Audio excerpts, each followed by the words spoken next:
So in general, right now, to build flex space is like those type of places that you get on a lot, industrial space all the way back, like big standing building where you can actually lease to, let's say, a boating place. They need to store some boats, wave runners, a company that does tires, and a company like this Korean company that one of the students, he actually imports equipment for massages and he needed space, so he leases in flex space.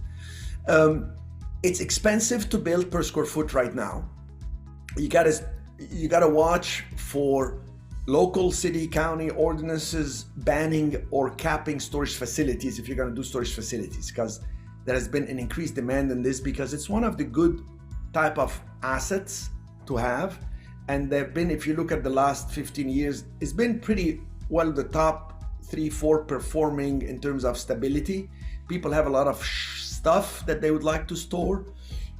Personally, there are companies that have, let's say, restaurants that have wines, hotels that have extra stuff that they need storage. It's a nice business, and you can build it in undesirable land. For example, if you have a lot in front of a train that passes by, not good for residential because of the noise and everything shaking, but to put a storage facility there, get the land a little cheaper. It's not so expensive to build storage, you can do it. There are sometimes you have to get what's called use specific, which is conditional permits that are near residential zones that you want to zone commercial. So you want to look for that. You want to look for utility and drainage easements on industrial parcels. So you got to get a good land use attorney, or what they call them, zoning consultants. And you got to look for oversaturated markets. So do some basic study in that zip code. How many? And I always say for storage facilities, look at a property. 60% of the business that come from for storage facilities is based on somebody driving by or somebody on the freeway, they see the sign. So it's very much, the visibility is key. So you have to make sure you have a very good location for that. So when it comes to commercial real estate, I always say it's location, location, location. When it comes to residential, sometimes you forget location. If you get the price so low to the comps, even in a bad neighborhood, everything is selling at 70,000, but this guy is selling at 40. You have a spread there. So it's a kind of price comp versus potential comp for value add. This is price difference under residential. So look at the supply within 3 to 5 mile radius for either of these two type of assets, the storage or the flex space. The good thing, I'd like not to be so negative, but I just want to be cautious.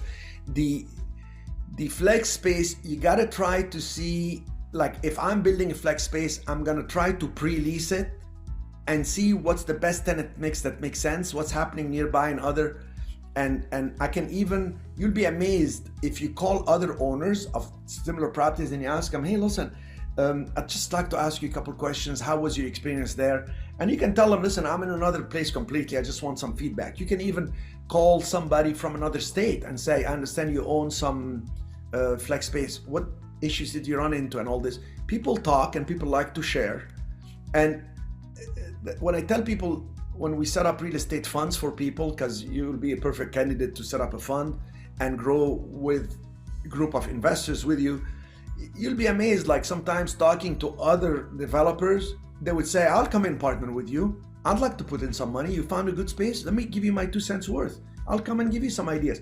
And then you can actually grow your network that way and get partners, because when we set you up and give you provisions for joint venture partnerships, be very clear with the city on flex space height, what's called the density, how many you can have. Make sure you have climate controlled HVAC units for these flex space. Some tenants will not rent unless there is HVAC. It's just a list of requirements that you have to comply with the city. So you need storage facilities where there is residential growth. You need a flex space where you can actually rent from 1,000 to 3,000 square feet, general rules. And and you need to find a good manager for either. The storage facilities, you can more or less run them now on automatic, but you still need to have good promotions and to be able to set it up. And in storage facilities, you can really almost run it 90% now all automated. They can sign up online, they have a code, the code goes there, it gives them the unit number, they go into it, you have cameras all over, etc. But keep us posted on your success. And you don't have to start very big. You can start with 5 unit flex building, 10 unit flex building. Is a single phase storage. So you have a big lot, just do one phase 1 and see how quickly you're gonna rent it and what demand, how many you have pending for the next ones, etc. All right.